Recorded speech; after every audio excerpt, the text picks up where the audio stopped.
সকালে চা দিয়েই দিনটা শুরু করলাম আজকে। দেখতে থাকো সারা দিন কি কি করি।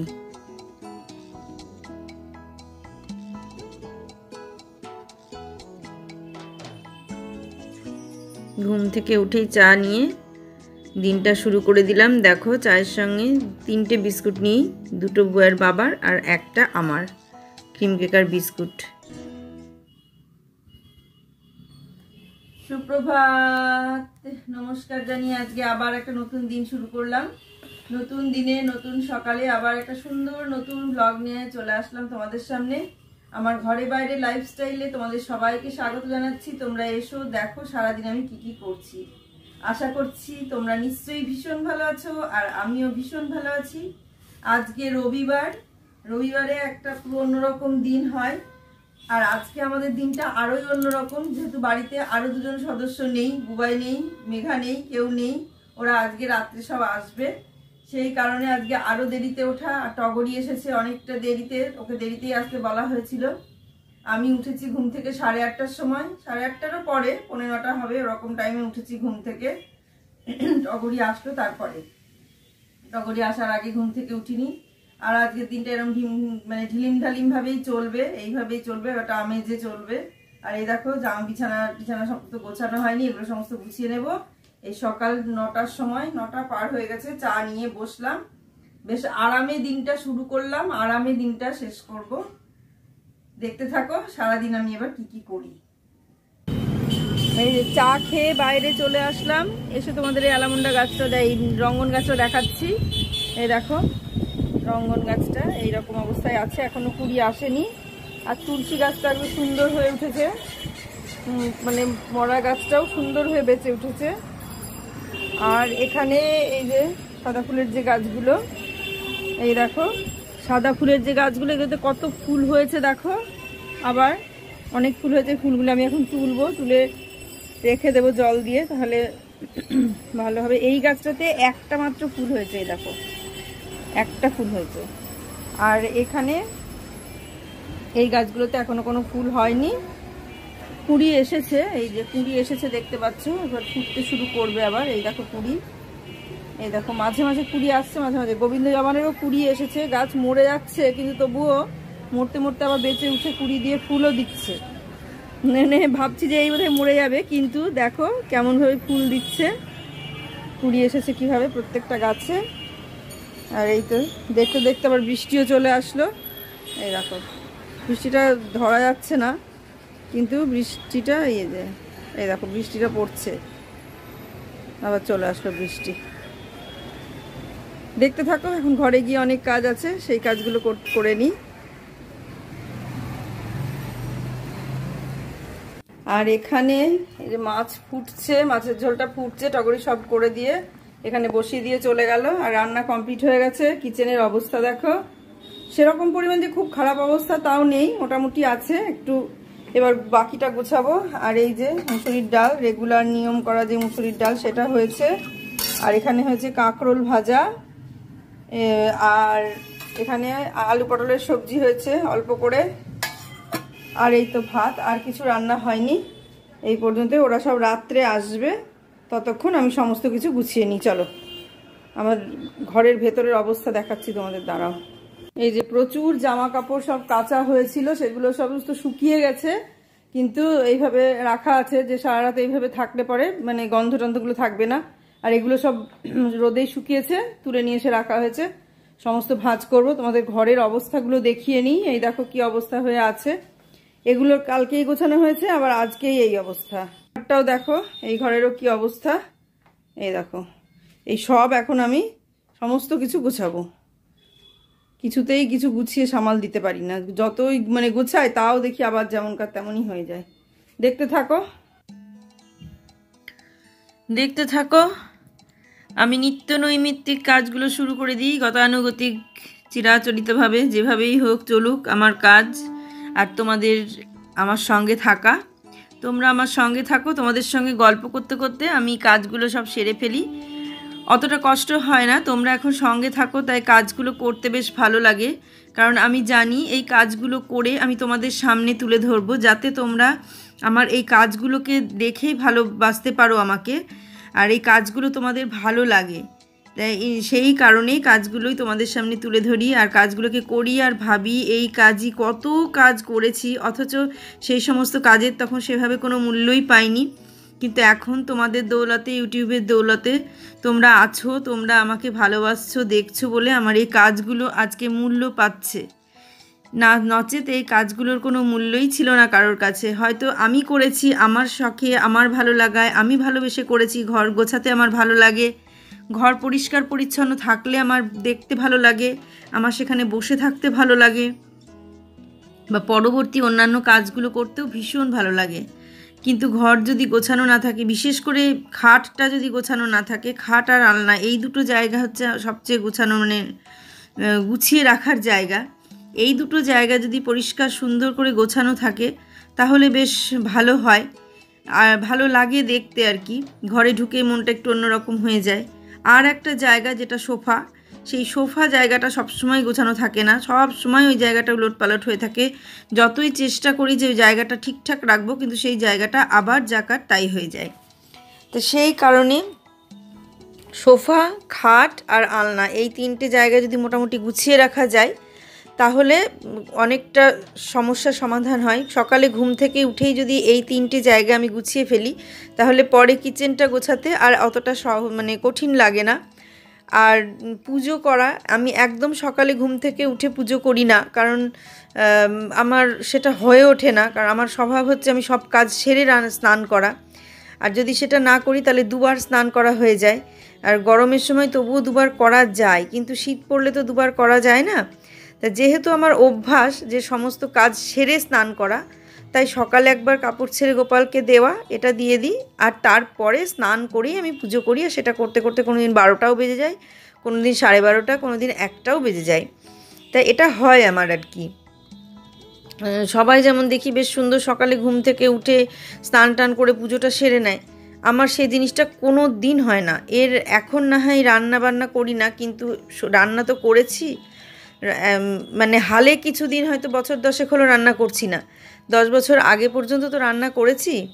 তাহলে যে কদিন রান্না করেছি সেই রান্নাগুলো সকালবেলায় ঘুম থেকে উঠেই করতে হতো, কারণ ওরা সকালেই বেরিয়ে যেত, বুয়াই স্কুলে যেত, বুয়াইয়ের বাবা স্কুলে যেত, বুয়াইয়ের কাকু স্কুলে যেত, মানে সবাই যেত স্কুলে।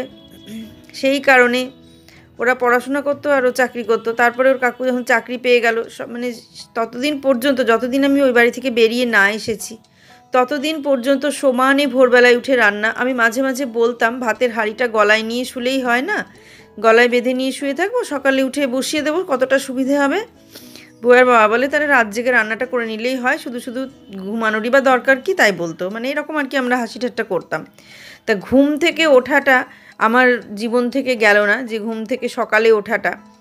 অনেক সময় ভাবি যে ঘুম থেকে অনেকটা বেলাতে উঠবো, আমি আর সকাল সকাল উঠতে পারছি না। মানুষের তো একটা শরীর, ইচ্ছে তো করে। একদম ছোটোতে নিজের ইচ্ছেতেই উঠে পড়তাম, তখন আর কেউ ডাকতো না বা কিছু বলতো না, পড়া থাকলে আবার ঘুম ভাঙতো না। কিন্তু যখন ওই ভোরবেলায় উঠে ফুল তুলতে যেতাম, ভোরবেলায় উঠে মানে আগে পুজো, মানে ব্রাশ করতে বেরোতাম রাস্তায়, এখন যেমন ব্রাশ ঘরেই করে ফেলি, তখন ব্রাশ করতে যেতাম রাস্তায়। রাস্তায় বেরিয়ে একদল বন্ধু বান্ধবী সব আসতো, পাড়ার সব মেয়েরা, ছেলে মেয়ে সব মিলে, ছোট ছিলাম তখন খুবই, সেই সময় দিয়ে তখন বেরিয়ে ব্রাশ করতে করতে এই রাস্তার মুখ থেকে ওই রাস্তার মুখ, আমাদের বাড়িটার মানে যে গলিটার মুখে বাড়িটা, সেই গলিটা পুরোটা এ মাথা থেকে ও মাথা পাক দিতাম।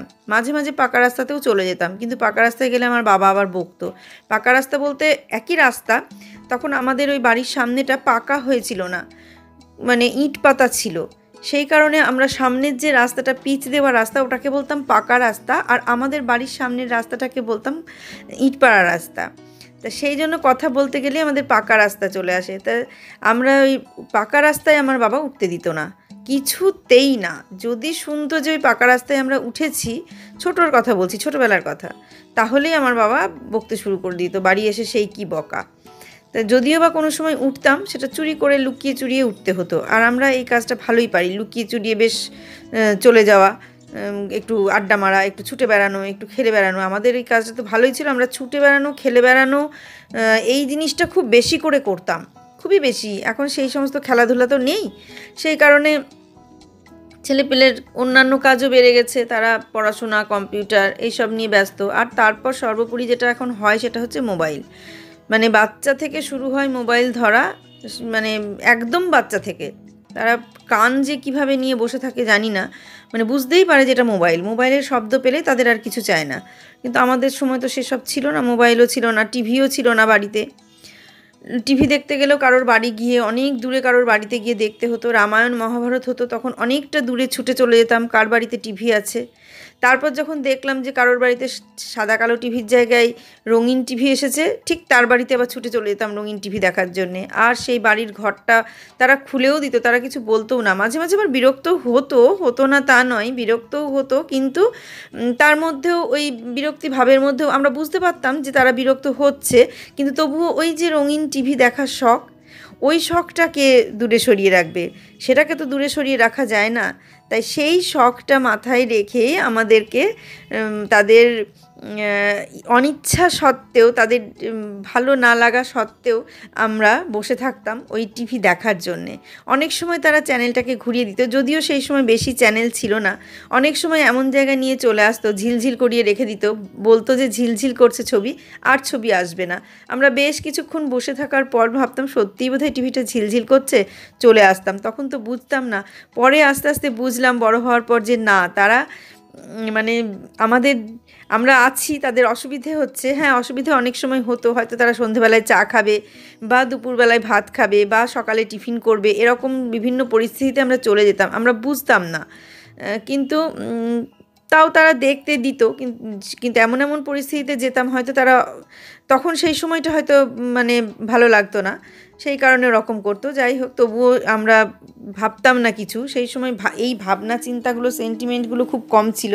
এখন তোমাকে কেউ একটা কথা বললে, কথা বলার থেকে তোমাকে চোখের ইশারায় যদি কেউ কিছু বলে, তোমার আর সেটা ভালো লাগবে। তুমি বুঝতে পারবে চোখের ইশারাটা যে খুব খারাপ, মানে তারা পছন্দ করছে না, এটা যদি তুমি সামান্যতম বুঝতে পারো তাহলেই তুমি সেখানে আর থাকবে না। কিন্তু সে সময়টা ছিল অন্যরকম। সেই সময় এই ব্যাপারটা ছিল না, তারা পছন্দ করতো কি না করতো, তবুও আমরা হয়তো বসেই থাকতাম। তারা ভাবতো যে এরা উঠে গেলেই আমাদের ভালো হয়, কিন্তু আমরা উঠতাম না, তাও সেখানে বসে থাকতাম। বেশ তারপরে চলে আসতাম। আবার হয়তো তাদের সঙ্গে ঠিকও হয়ে যেত, তারা ভালোভাবে কথাও বলতো। আবার একদিন টিভি দেখতে যদি নাই যেতাম, হয়তো দেখা গেল যে আমরা বুঝতে পেরেছি, আমরা একটু মনক্ষুণ্ণ হয়েছি বা আমাদের কিছু বলেছে, তখন আমরা হয়তো গেলাম না টিভি দেখতে। তখন আবার তারা কিন্তু বারবার খোঁজ নিত, কিরে তোরা টিভি দেখতে গেলি না তো, কিরে তোরা টিভি দেখতে গেলি না তো, এরকম খোঁজ নিত। তখন আমরা আবার যেতাম দেখতে। তা এই রকম বাচ্চাদের মনোভাব যেটা হয়, সবসময় তো তারা সেই সেন্টিমেন্ট ধরে বসে থাকে না, তারা ভাবে যে একটু বললেই যাব, এরকম ব্যাপার। তো অনেক কিছু ব্যাপার ছোটোবেলায় ঘটে, সেটা মানে সেই স্মৃতিগুলো যখন মনে পড়ে তখন মনে হয় যে সেই ছোটোবেলাটাই বোধহয় ভীষণ ভালো ছিল। কি সুন্দর খেলে বেড়াতাম, ঘুরে বেড়াতাম, ছুটে বেড়াতাম। কোনো সময় একটু পড়তে বসতাম। পড়তে বসাটা আমাদের মূল ব্যাপার ছিল না, আমাদের খেলা, ঘুরে বেড়ানো, এটাই আমাদের মূল ব্যাপার ছিল। কিন্তু তার মধ্যেও পড়তে তো বসতেই হবে, পড়াশোনাটা তো করতেই হবে। তবুও যদিও আমি বেশি দূর গণ্ডি পেরোতে পারিনি, কারণ সেই গণ্ডি পেরোনোর আগেই আমাকে বিয়ে দিয়ে দেওয়া হয়েছে, অন্য বাড়িতে পাঠিয়ে দেওয়া হয়েছে সেই বাড়ির সংসার সামলানোর জন্য। কারণ সেই বাড়িতে হয়তো সংসার সামলানোর লোক ছিল না, সেই কারণে আমাকে পাঠিয়ে দেওয়া হলো ওইটুকু একটা বাচ্চা মেয়েকে। সে ঠিক আছে, সেটা হয়ে গেছে, সেটা হয়ে গেছে। আবার যদি সেটা ভাবি, আমি নিজেই বলি যেটা চলে যায় সেটা নিয়ে আর ভাবতে নেই, আবার নিজেই কিন্তু সেটা ভেবে ফেলি। মানে আসলে কি হয়, মাঝে মাঝে মনে হয় যে ভাববো না, কিন্তু এই ভাবনাগুলো এমনভাবে মাথার মধ্যে চেপে বসে আছে না, একটু যেই তুমি ছাড় দেবে সেটা আলগা হয়ে যাবে, সব সঙ্গে সঙ্গে গুঁড়ো গুঁড়ো গুঁড়ো গুঁড়ো ছিটে ফোঁটা পড়তে থাকবে। তখন তোমার এই কথাগুলো ভেতর থেকে বেরিয়ে আসবে, চেষ্টা করলেও তুমি সে কথাগুলোকে আটকাতে পারবে না। হয়তো এর জন্যে অনেকেই দায়ী হতে পারে, আমি নিজেও দায়ী হতে পারি, আমার বাবা মাও দায়ী হতে পারে। তারা নিশ্চয়ই হয়তো বুঝেছে যে বিয়ে দিয়ে দেওয়া দরকার, আর এ মেয়েকে রাখা যাবে না ঘরে, সেই কারণে বিয়ে দিয়েছে। সে ঠিক আছে, যাক, বিয়ে দিক। আমি যে মানুষটার সঙ্গে হয়েছে বিয়ে, সেই মানুষটা সত্যিই ভালো। পরিবারের মানুষজন ভালো মন্দ সব মিশিয়ে, তাদেরকে ভালোও বলতে পারি না, তাদেরকে খারাপও বলতে পারি না। সময়ে তারা খুব ভালো, সময়ে তারা খুব খারাপ, যেটা হয় সব সংসারে। কাজেই সেটা নিয়ে আমার বলার কিছু নেই। তাদের কাছ থেকে ভালো যতটা না পেয়েছি, খারাপ তার থেকে বেশ খানিকটা পেয়েছি, তাতেই আমি খুশি ছিলাম, তাতেই আমি ভালোভাবেই ছিলাম, খুব ভালো লাগতো। যেটুকু ভালোবাসা পেতাম বা না পেতাম, ভালোবাসার থেকে অবহেলায় বেশি পেতাম, তাতেও আমি খুশি।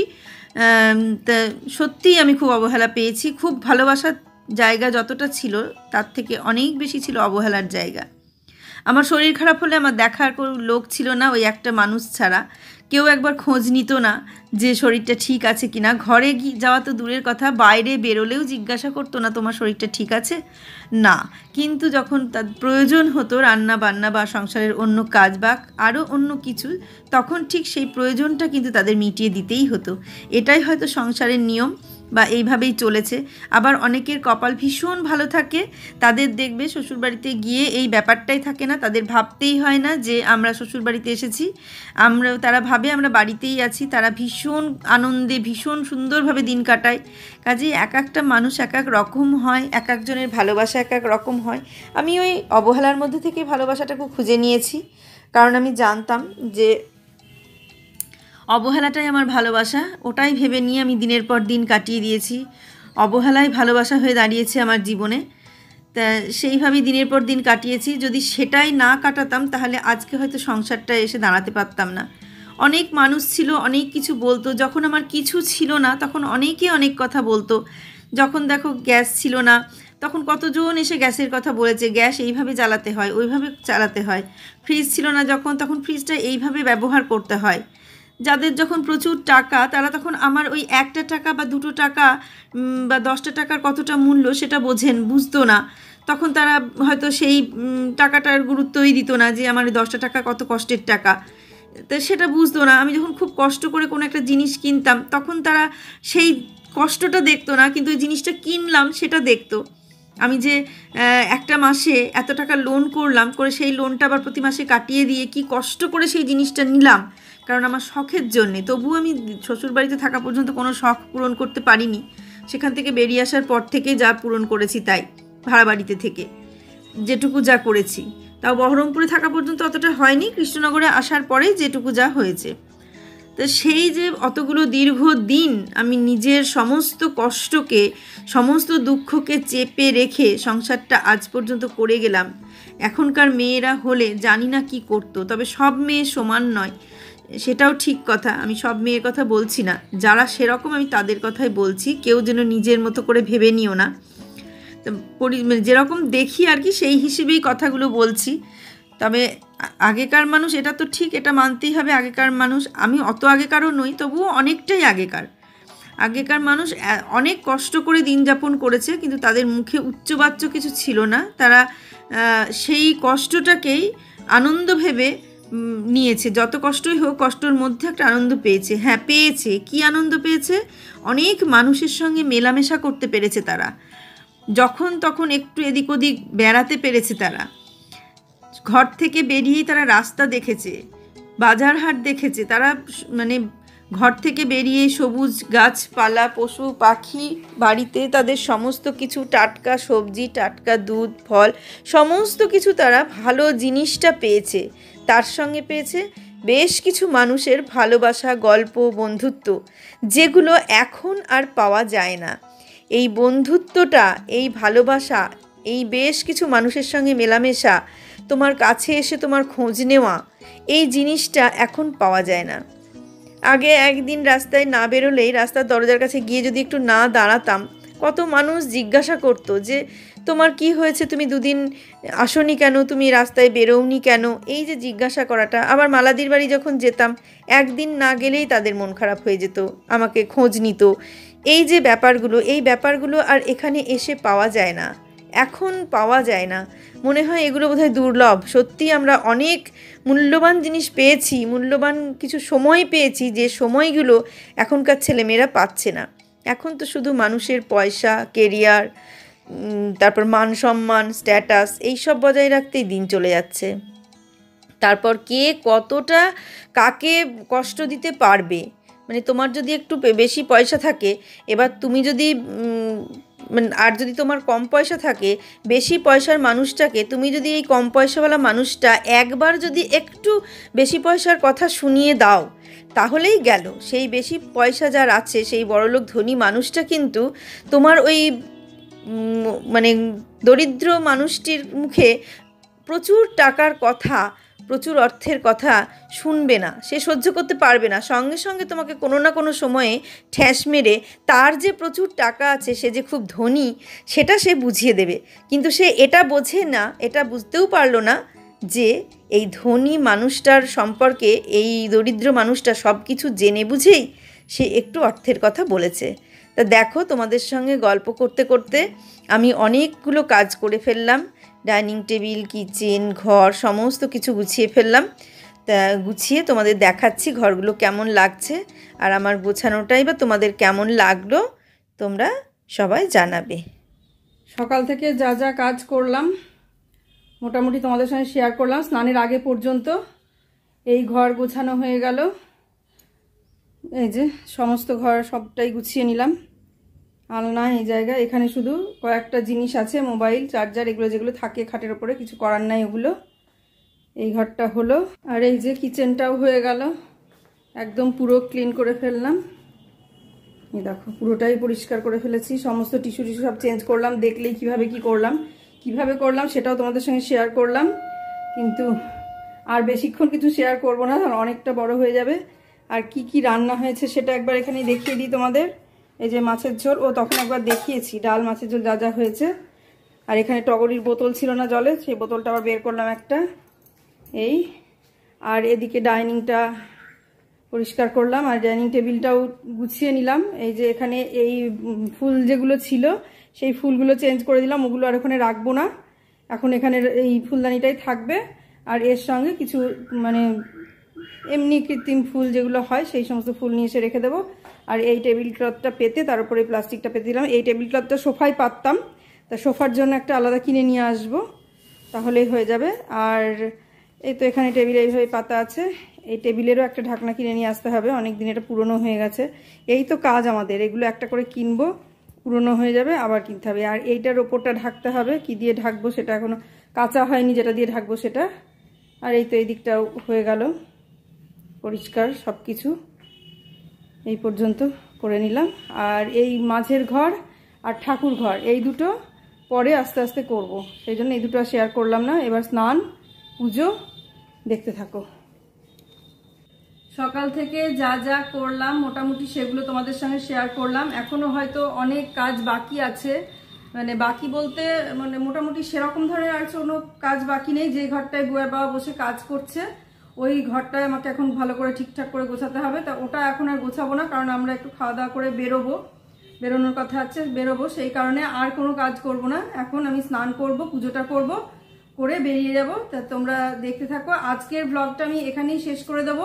পুজো আর তোমাদের সঙ্গে শেয়ার করলাম না, কারণ পুজোটা শেয়ার করতে গেলে অনেকটা টাইম লেগে যাবে, সেই কারণে আমি ব্লগটা আজকে এখানেই শেষ করে দিচ্ছি। তোমরা দেখলে যে আমি সকাল থেকে যা যা করলাম সবই দেখলে, হাঁপিয়ে গিয়েছি। এখন একটু সামান্য চা খাবো, যেটা এই টাইমে আমি একটুখানি খাই, মাসি আসে খাই, সেটা অভ্যাস হয়ে গেছে। তাই এখন একটু চা খেয়ে নেব, নিয়ে তারপরে স্নান পুজো, তারপর রেডি হয়ে খাওয়া দাওয়া করে বেরিয়ে যাব। তা তোমরা দেখতে থাকো, আর কিছু শেয়ার করব না। সবাই ভালো থাকো, সুস্থ থাকো, সাবধানে থাকো, আর আমার পাশে এইভাবে থাকো, আমাকে এইভাবে সাপোর্ট করো। সামনের দিনে একটা সুন্দর ভ্লগ দেখার অপেক্ষায় থাকো। আজকে আসছি তাহলে।